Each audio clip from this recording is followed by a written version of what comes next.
gas on one of you guys, and the gas looks like this 7.440. Is that normal? I know post-call is not, but normally, is that normal? Yeah.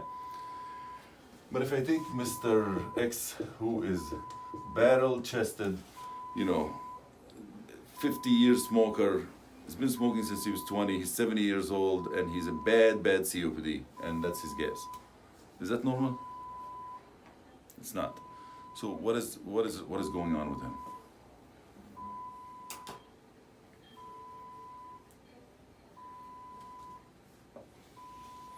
He's like blowing off too much CO2 now. Great. So again, we don't believe that anybody lives in an abnormal pH, right? So we'll assume that he lives at 7.4, let's say 60. Okay? So he blew up more CO2. That what looks apparent to us that his PCO2 lower than normal. That's what caught our eyes, right? But if that's the only disorder that is happening, what would be his pH? His pH will be 7.56, because this is a change of 20, 0.08 per each 10, so that's 7.56. But it's not 7.56. Something brought it back to 7.4. So what is it? Metabolic acidosis. So this guy is having metabolic acidosis. So this guy is having 4 disorders. That's why there's pseudonormalization. He has chronic respiratory acidosis all his life that has been successfully compensated by chronic metabolic alkalosis. And then acutely, he's having acute respiratory alkalosis and acute metabolic acidosis. Which one do you think happened first? Most probably this happened first. So this happened first, this happened second, this happened third, and this is a compensation most of the time. Why? Because the patient could have a perforated bowel. Like he could come like here's 7.440, has a perforated bowel, lactate is high, bicarb goes down, and he starts to compensate with respiratory alkalosis and pseudonormalize like this. Right? That's more common than the opposite. The opposite, you're not going to find it in the United States. You're going to find it in third world countries when people are not being, or maybe 10 years from now, when because we're doing in a swing now. It used to be the pain is the 5th vital sign. Now they're saying you don't give pain medicine for anybody.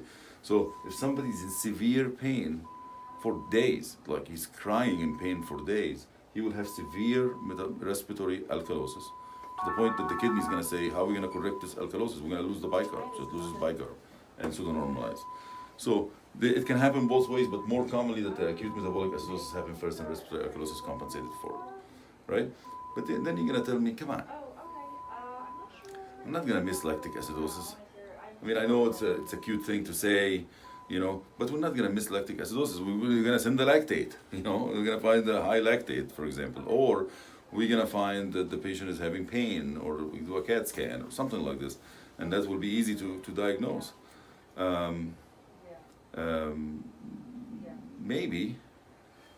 Maybe, but what you're not going to remember to apply this rule for is renal failure. That's much more common than lactic acidosis. Why? Because COPDers, when I was young, COPDers lived till what? 70 years of age, 60 something, 70, barely made it to the 80s, because the medications were bad, there was no BiPAP, all of these things, right? Now, COPDers live to the 90s, hundreds sometimes, So if you reach to the late 80s and 90s, what happens to your kidney? You start losing the kidney function. And COPD and kidney failure, they don't mix.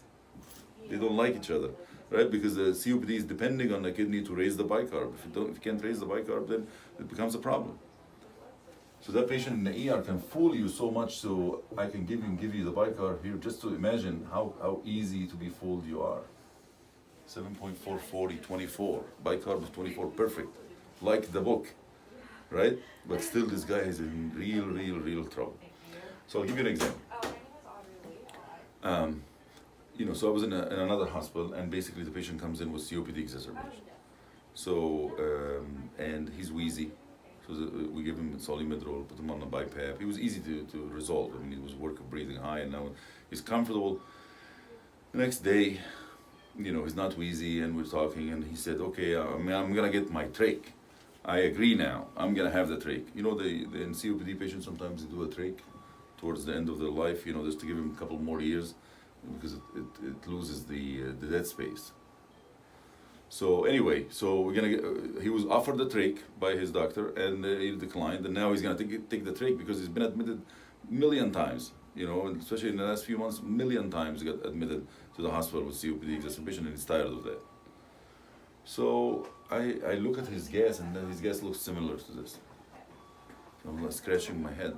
This guy is 70 years old. He has COPD for like 40 years. His kidney didn't even like raise the bicarb a little bit, just a tiny bit, raise the bicarb. It couldn't, all of those years. It's impossible, right? Something is happening here. So we looked at his historic bicarb, and you can see 3 years ago his bicarb was 40. His creatinine was 1. And then through the times, creatinine is 3. Today the creatinine is 3 and the bicarb is 24. So the poor guy, for 3 years, he's been doing Cosmos breathing. Imagine doing Cosmos breathing for like drowning for 3 years, and nobody caught it because nobody looks at the bicarb. Everybody looks at the PCO2, but nobody looks at the bicarb. In fact, they may have been happy that his PCO2 is going down. Oh my God, he's improving. His PCO2 no, it's going down because he's compensating for bicarb and breathing fast all the time, day and night. So this way, when he gets a little bit tired, he comes to the hospital and we give him some Solomedrol and put him on BiPAP, and he does well. Right? So that you're gonna see that a lot. If you just keep an eye on this, you're gonna see it a lot, this condition. Okay. And the treatment obviously gives them bicarb. Any sort, PO, IV, anything, depending on how acute it is. But let me ask you a question. Remember when I said the story, I said the guy was wheezy. He was wheezy. So did he have COPD exacerbation? No. There's no way to have COPD exacerbation when your PCO2 is 40. Like, if you live at 60 and you come with a PCO2 of 40, you don't have COPD exacerbation. Guaranteed. You may be at the same level, 60 maybe, and breathing fast, that's COPD exacerbation. I agree. But to drop down your PCO2 and you tell me this is COPD exacerbation, it's impossible. Right? So why was he wheezy then? He was wheezy because of the Cosmos breathing. Because COPD is not like asthma. When it relieves exacerbation, there's still some obstruction. There's fixed obstruction and there's dynamic obstruction. So fixed obstruction, it's always there. Some swelling of the airway. But acutely, there's some, acute exacerbation, so the obstruction gets worse. So in his situation, he is not in COPD. In fact, he probably is at his best time. He's taking his medication, his lungs are in his best shape ever for him, because he could bring down his PCO2 to 40. Because bringing down his PCO2 from here to here is like you bringing down your PCO2 to 20. That's a lot of work. So for him, he could do that. So he's in the best place in his COPD, but he's wheezy because he's breathing fast. The flow against that fixed obstruction is too much. So that's why he's wheezy. Right? So don't be fooled by that. Right? There's a lot of thought that you can put into this and come up with the right diagnosis.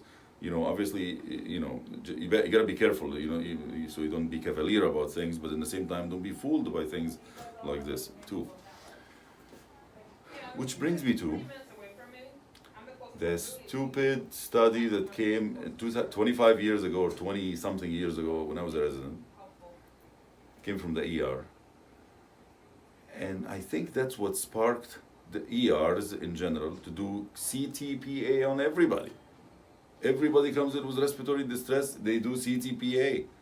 Because the study showed that 25% of patients coming to the ER with COPD exacerbation were associated with PE. That's what the study reads.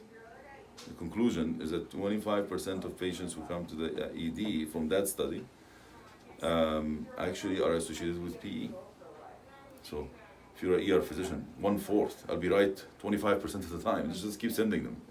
It's easy for a CTPA, right? Also, the same study was repeated about maybe 6 years ago, and another similar study came out and showed 8%. Another, so a different number, but it's a good significant percentage of patients presenting to the ED with acute exacerbation of COPD are actually due to PE. So when I was a resident, I was too scared to ask my attending because think I missed something in medical school. I need to go back and read because